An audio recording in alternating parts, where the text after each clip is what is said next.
Hey Sippers, I'm Renee. I'm Martia. And I'm Demetrius. And we are Sip and Unwine, a true crime podcast.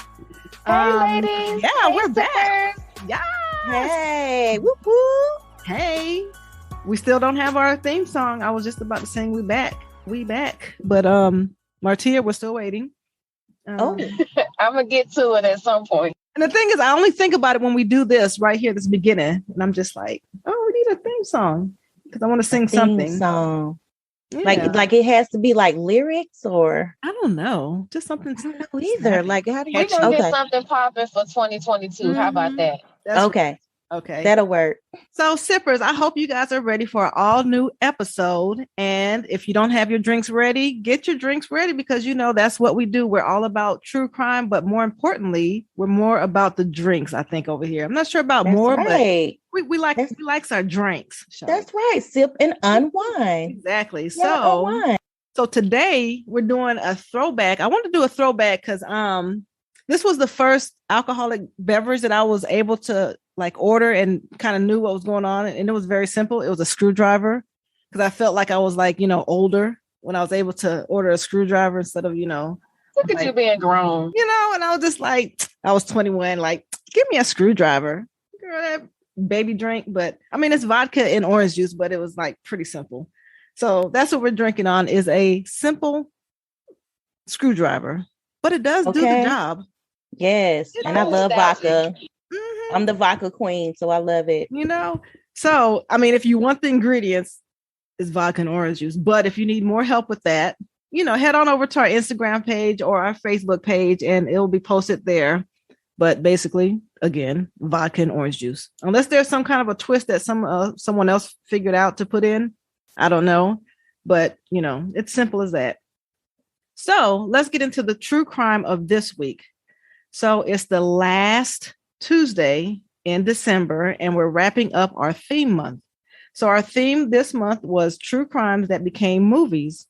Yes. If you missed any of these previous episodes in December of 2021, because hey, you might be listening to this 5 years down the line and we still doing our thing. It's true crimes that became movies. So go back and listen to any of them that you've missed, but they were good ones. So let's end this theme off with a story of Bonnie and Clyde. So of course, I told you guys before that I'm a punk, so I can't do scary movies, but Bonnie and Clyde was kind of badass true crime people who, did crimes, but it didn't scare me.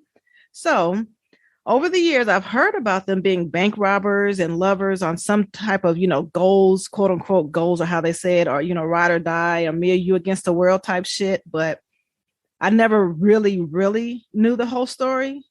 So we're going to dig into it. I'm ready for this. I need to hear your version of it. Let's go. Because I really never, just hear about it. But, I was just after doing research, they kind of did a whole lot. But yeah, so criminals Clyde Barrow and Bonnie Parker both came from families that wound up struggling to make ends meet during the Great Depression. They both had a shared ambition of fame and fortune. The two became lovers and embarked on a crime spree as they held up stores and banks from Texas to Minnesota. Through crimes, they attained wealth and notoriety and brought excitement and entertainment to the people of America. They lived a fast life on the wrong side of the law, and eventually it caught up with them. In this episode, we're going to take a look at the timeline of Bonnie's and Clyde's crime spree. But before we get started, make sure you have your drink in hand, people. And sipping on wine, ladies. So, got it. Okay. So Bonnie Parker was born in Rowena, Texas, in Southwest Texas, which is now best known for being Bonnie's quote unquote hometown. Her father died when she was only 4 years old, and her mother then relocated the family to West Dallas, Cement City to be exact. Bonnie went to school for a while, but in her sophomore year, she met Ray Thornton and got married at the age of 15 in 1926. It's crazy that a 15-year-old would be ready for marriage, during our time. But back in the 20s, I guess that was kind of what you did at age 15. So the marriage between Bonnie and Roy was short-lived. Roy was often missing and got in trouble with the law a lot. In 1929, the two were forced to part ways as Roy went to prison for murder. Clyde Barrow was born in Ellis County, Texas, only one county away from Dallas. The Barrows were a poor family of farmers in the small town of Tellico.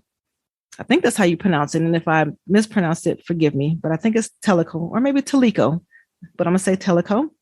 The family drifted to West Dallas in the early 1920s, one of many poor families who came to that city. They spent the first few months living under a wagon in West Dallas until Clyde's father was able to acquire a tent. So I'm not sure of how under the wagon living is. I mean, I would like to see a picture or give me a visualization of how that works. But when you have a family living under a wagon, doesn't sound like the best setting. But they got to get a tent. I'm trying to imagine that. Oh my goodness. But like, okay, sis, continue. Sorry. Yeah, all right. Under a wagon. But the father got a tent. So then they got a tent after that. So they were, I guess, better. So Clyde Barrow was arrested for the first time at age 16 because he didn't return a rental car on time.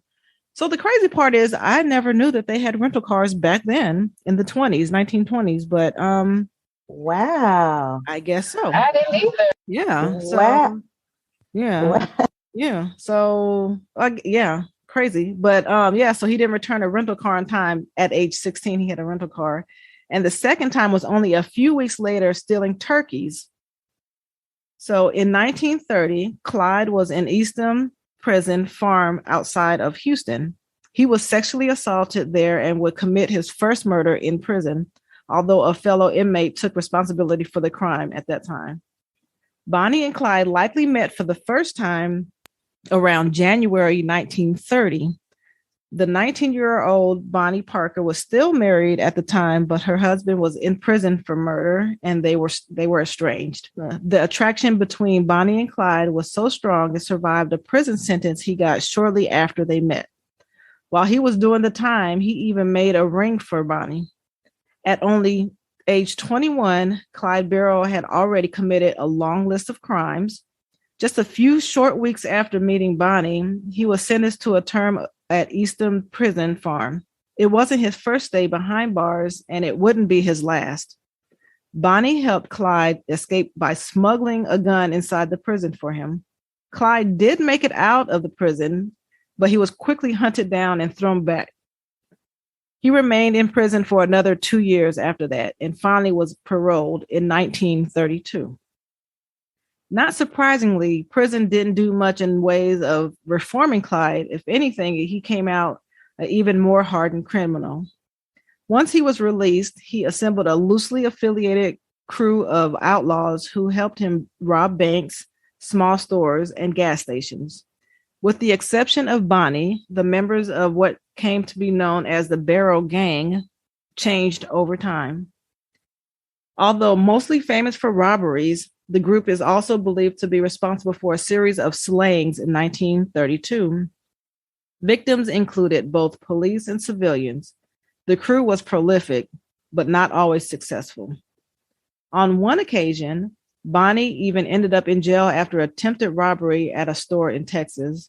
During her 2 months behind bars, Bonnie wrote poetry to pass the time. However, like Clyde, she wasn't rehabilitated one bit.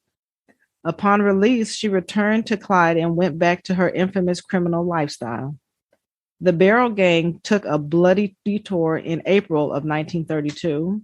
One of the gang's members had shot and killed a Texas jeweler named John Butcher while attempting to rob a store. Butcher's wife was an eyewitness. She identified Clyde Barrow as one of the culprits. The violence continued into the summer of 1932.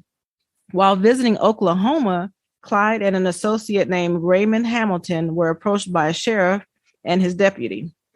According to news reports, Barrow and Hamilton opened fire without warning. The sheriff was killed and the deputy was wounded. Over the next 2 years, the Barrow Gang would continue to commit a string of brutal acts against officers of the law. Thankfully, these confrontations weren't always deadly. In fact, Bonnie and Clyde were just as likely to take a policeman alive as they would take one out. By 1933, the Barrow gang was becoming well known. Between just the month of April and July of that year, they were involved in several serious standoffs with the law. In early April, Clyde's brother, Buck, and his sister-in-law, Blanche, joined the gang, and the group laid low in an apartment in Joplin, Missouri. However, on April 13th, police located and surrounded the unit. As usual, Bonnie and Clyde chose to shoot their way out. 2 police officers were killed during their escape. In July of 1933, the gang went to Platte City, Missouri, where they tried to keep a low profile. However, that proved difficult. When the police unsurprisingly knocked on their front door, a woman's voice told them that she would open the door as soon as she got dressed. It's unknown if that voice belonged to Bonnie or Blanche, but it didn't matter. A moment later, the gang opened fire on the squad of police. The entire Barrow gang escaped, although Blanche and Buck were injured. Living as a fugitive meant having to be prepared to flee a location quickly, even if valuable objects were left behind. When Bonnie and Clyde fled one of their Joplin hideouts, police found rolls of undeveloped film and handwritten poems written by Bonnie. The police had the Joplin Globe newspaper office develop the film, and they found several pictures of Bonnie and Clyde posing with weapons and cigars. They also printed Bonnie's one of her poems entitled Suicide Sal. The story of 2 rebellious outlaw lovers was pure gold to reporters, and Bonnie and Clyde were quickly glamorized, romanticized, and made into characters. Bonnie and Clyde were not skittish about killing anyone who stood in their way, whether it be a cop or a civilian. On the other hand, they weren't bloodthirsty either. The gang would often take hostages and later release them safely. After fleeing Missouri, they robbed a bank in Minnesota, and then they kidnapped 2 people in Louisiana. The 2 hostages were an undertaker named H.D. Darby and a woman named Sophie Stone. Darby and Stone were abducted when Bonnie and Clyde hijacked their car in Louisiana. At first, the outlaws were rough with the captives, but they quickly softened their attitude. By the time they dropped the terrified couple off in Arkansas, Clyde was feeling so apologetic, he offered them $5 for their troubles and even invited the undertaker to embalm him when he died. When you're always on the run from the cops, you spend a lot of time in your car, making quick getaways and driving dangerously. And that will make it inevitable that you will have a crash. And finally, it happened to Bonnie and Clyde in the summer of 1933. Clyde was driving when the car went off the road. Everyone inside was injured, according to Blanche's later recollections. Bonnie suffered severe burns, had cuts on her leg, right arm, and her face, and her chin was said to be skinned to the bone, and her chest was caved in, although luckily no ribs were broken. The whole gang thought she would be dead by morning. Amazingly, Bonnie pulled through and survived the injuries, but she never fully recovered from them. Just a few short days after they survived in Platte City, Missouri, the gang found themselves facing down the police once again. Bonnie, Clyde, Blanche, and Buck had fled to Iowa, where they sought refuge at a closed amusement park when the police inevitably caught up with the foursome. Bonnie and Clyde managed to escape with their lives. Buck and Blanche, however, were not so lucky. The police fired on Buck, hitting him several times, and Blanche opted to stay with her husband and was arrested, but he didn't make it. Buck died at the hospital. Over the course of the crime spree, several of Bonnie and Clyde's associates were captured by the police. In fact, Raymond Hamilton, who had helped Clyde dispose of a sheriff in Oklahoma in 1932, was himself in custody at Eastham Prison. Having served time at the same facility several years earlier, Clyde was familiar with the procedures, so on January 16, 1934, Bonnie and Clyde were able to free Hamilton and several other inmates by firing upon prison guards On April 2nd, 1934, everything changed. Bonnie and Clyde, whose exploits had made them popular with the public at large, killed 2 police officers who had approached their car. That crime quickly turned public opinion against the outlaw couple. Bonnie and Clyde finally met their fate on a stretch of highway in rural Bienville Parish. Bienville, I think I'm pronouncing it right, Sippers, but if not, forgive me. Bienville Parish, Louisiana. Having received a tip as to the couple's whereabouts and likely destination, the police were able to set up an ambush. 6 officers from 3 different law enforcement agencies were involved in, and they hid out more than a day waiting for them. They waited for Bonnie and Clyde at the side of the road, and at 9:15 a.m., they heard the sound of Clyde's stolen Ford car approaching, and they opened fire on the car as it passed.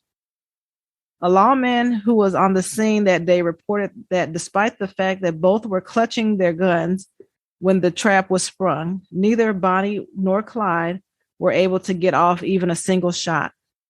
Footage taken that day showed that the car was hit by 112 bullets.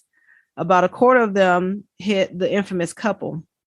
The coroner reported that Clyde had 17 bullet wounds and Bonnie had 26 bullet wounds. Good grief. I know, right? They weren't playing with them. They wanted them out. A crowd quickly gathered at the scene as the news spread. Souvenir seekers weirdly cut chunks of the hair and bits of clothing from the criminals. The dramatic end of Bonnie and Clyde was front page news from coast to coast. Both returned to Texas for burial. It was hard to embalm the bodies due to the many bullet holes. The car with the body still inside was taken to the Conger Furniture Store and Funeral Parlor in Arcadia, Louisiana. So did you hear the name of that place?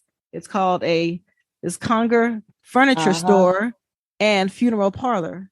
Wow. I guess in the front was a furniture store. The back was the funeral parlor. Child. Make your coins. Make your coins. I guess I can't see shopping for furniture with them embalming bodies in the back, but I mean, this was back in the day in Arcadia, Louisiana. So Henry Barrow. That is so creepy. I'm sorry, but that is so creepy. It is. Oh my goodness. It's crazy. Glad they don't do that no more. I'm glad that stopped. But yeah, so Henry Barrow, Clyde's father, was there to identify Clyde's body, and then he cried in a rocking chair. H.D. Darby and Sophia Stone arrived as well. So remember, those were the 2 that was kidnapped earlier in the year, and they gave them $5 for their troubles. So they were there, and they identified the bodies as well. Bonnie died wearing the wedding ring that she had been given by her husband, Ray Thornton, in 1926. And she had a tattoo on her right thigh with 2 hearts that were connected, labeled Bonnie and Roy for her husband. Spectators lined up outside the funeral homes by the thousands, merely just to get a glimpse of the notorious bandits. Sadly, though, they were virtually inseparable in life. Bonnie and Clyde's families, they decided to bury them separately. Approximately 20,000 people showed up to see Bonnie laid to rest. Clyde's private funeral was on Friday, May 5th. Clyde's private funeral was on Friday, May 25th, 1934. Clyde was buried next to his brother Marvin, and the 2 shared a single marker with the phrase that had been chosen by Clyde: "Gone, quote unquote, gone, but not forgotten." As one of the most infamous outlaw couples of all time, Bonnie and Clyde remain legendary in the archives of American crime and pop culture. They've been the subject of numerous books, including one by Blanche Barrow herself, songs including ones by Mel Torme and Merle Haggard, and movies including 1967 Bonnie and Clyde, starring Faye Dunaway and Warren Beatty, as well as Netflix 2019 film Highwayman. More importantly, Bonnie and Clyde's very name survive and is still used to refer to couples who operate together as criminals. So what do you guys think about Bonnie and Clyde? What's your take on them? Do you think they were heroes like people put them up as now, or sociopaths or anything? Oh my gosh, people have really romanticized that couple. Have. They really that is horrible. That is horrible. I didn't even. Yeah. Like, yeah, that's like the thing. Ooh, Bonnie and Clyde. Ooh, we're Bonnie and Clyde. You know, Beyonce and Jay. Bonnie, you know, like, and you're just like, and I didn't even realize they were both that problematic. Like until, prior to meeting, that's just crazy. Yeah, both had history. You know, that is crazy. And they were young too. I just didn't give a F, literally. Yeah, you know, at all. That is crazy. Yeah. So that is the story of Bonnie and Clyde. So I actually learned a lot because I actually didn't know much. All I knew was, you know, they were criminals. And, you know, I knew the picture of them. I remember seeing that picture of that car with bullet holes and them in it. Yeah, and I didn't realize it was that many rounds fired at them. Like 112. Like they just, as soon as that car passed, they just started shooting. You know, they were just, because you're just going to die. That's just it. You know, so, and I guess back in the day, and that's justified. You know, I guess so. With that many. Yes. Yeah. I didn't know they were that bad. They are really bad because, you know, you watch the remakes of the movies. They have been made like multiple times. Make it seem so good. Yeah, like they were, like they didn't mean to cause any harm, and people just labeled them as being badass, but they were really badass. Yeah, it's just oof. But yeah, so that is a good one. Bonnie and Clyde. Goodness. Yeah. But yeah, if you guys want to look at those movies, maybe the more recent one is Highwayman. That's on Netflix from 2019. I actually might look at that. I haven't watched it. I haven't heard of that one. Yeah. Okay. It seems like it's kind of more recent. So I'll probably look at that one. I don't want to look at the 1967 one with Faye Dunaway. I'm sorry, but I don't kind of connect with, you know, older movies like that. They kind of irk me, but I'll look at the 2019 one maybe. But all right, so are you sippers ready to have a random wind down? We're gonna switch topics. It's some this is like totally random. And see, now your randoms be way more deeper than my random. No, but this one is more because I didn't even know how to label it because it was kind of random, kind of take another sip, kind of like what in the hell? But so I'm gonna say the key word is random in this story. Okay, well, let me pour a little bit more vodka in my glass. Hold on 1 second. Okay. All right. So my question is to you ladies. Do you know anyone who owns a camel? Sorry. No. A camel? Are you being serious? I'm being dead ass serious. Okay, my next question is, do you think camels are cute? Actually, no, they're not cute. Did you know there was No, I watch enough National Geographic. No. Okay, well, did you know that there was such a thing as a camel beauty contest with prize money around $66 million? I need to get me a camel. How can you make a camel? Okay, so this is the story. So now listen. This is coming from Dubai. This is in Dubai. Okay. So Saudi authorities have conducted their biggest ever crackdown on camel beauty contestants. They had to get them, girl. They had to get the camels because they were tripping. So they had to disqualify 40 contestants. And I'm saying contestants, these are camels. They had to disqualify 40 of them this year because they received Botox injections and other artificial touch-ups. The state-run Saudi press reported this. Okay, so Saudi Arabia's injections. I can't even say the word. I'm laughing so hard. So Saudi Arabia's popular King Abdulaziz. I'm not sure how to pronounce this. I'm sorry, guys, if you guys know. Abdulaziz Camel Festival, which kicked off earlier this month, invites the breeders, you know, for the most beautiful camels. So the jurors, the ones that decided on who's the most beautiful camel, they decided the winners based on the shape of the camel's head, the camel's necks, humps, the dress, and the posture. So it's a thing. What? So the humps. Yeah, make sure to see what your humps look like. Child? Okay. I didn't know. So the judges at this month-long festival in the desert northeast of Saudi's capital are escalating their clampdown on the artificially enhanced camels. The official news reported that they were using specialized and advanced technology to detect tampering to these damn camels. So This year, authorities discovered dozens of breeders had stretched out the lips and the noses of the camels, used hormones to boost their breast muscles.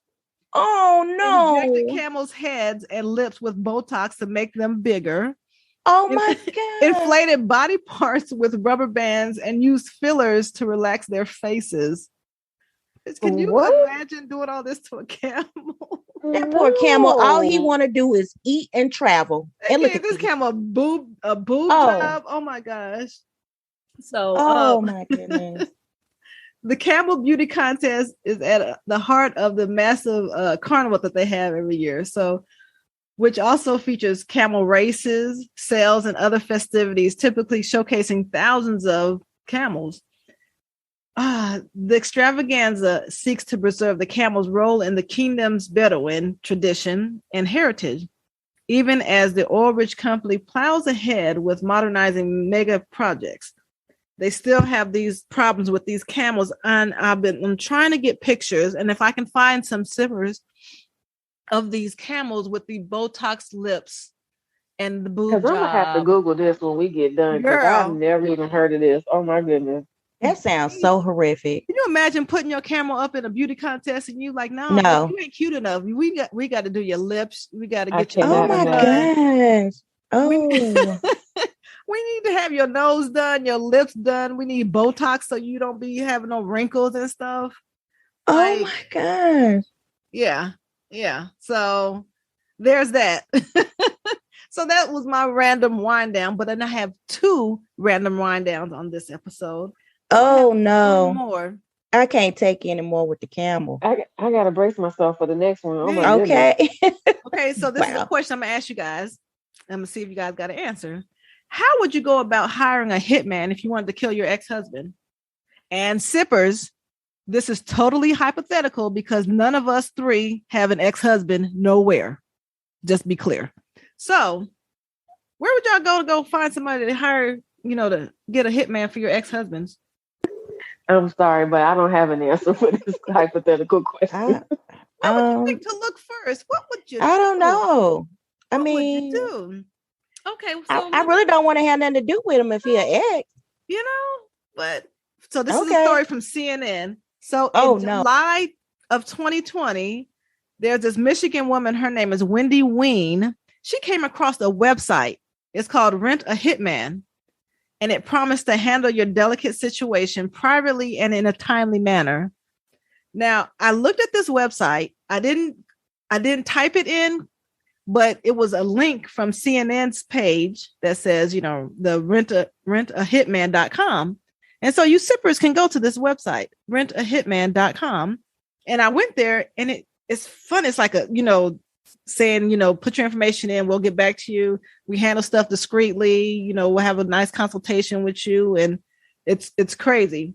So the site boasts having almost 18,000 field operatives who can do a job anywhere in the United States. It features testimonials from satisfied clients, quote unquote, satisfied clients, including a man who wrote that Rent a Hitman, quote unquote, handled my disgruntled employee issue promptly while I was out of town on vacation. So Wendy, after she'd gone to this website and read all the stuff, she went and filled out a form on the site seeking a consultation for her issue of trying to get her husband or ex-husband killed. So she wrote, this is what she wrote on there for her, like when they ask you what you need. So this is what she said. This is kind of weird that your company is not on the dark web, on the deep or dark web. She wrote in a message to the man believed that she thought was the site's chief consultant, Guido Finelli. She says, I prefer not going to jail and thanks for your time. Then Wendy offered later to pay $5,000 to have her husband or her ex-husband killed. But there was a problem. Guido Finelli was actually Bob Inez. He's a California man who runs this site, Rent a Hitman, and he has operatives that have never actually killed anybody. Instead, the site exists to dupe people who are looking for hired killers. So Wendy is now headed to prison, one of the several Rent a Hitman clients who found guilty for using the site to solicit a murder. So she actually thought it was a real site, and she actually put her information in there. What in the hell is wrong with people? That's pretty crazy. Yeah, so that's bold. The man who runs the site, he says more than 400 people have filled out the request for his services on that site, and he's expressed interest in becoming a hitman as well. And there's also people who put prank stuff in there, so you got to shuffle, kind of sift those out. But of the roughly 10% of them that he had turned into legitimate cases where police were involved, because these people really legitimately wanted him to kill somebody, and they went onto the website and filled it out on rentahitman.com. So the owner says if a person fills out the form on his site and explicitly seeks to have someone killed, he waits 24 hours before contacting police.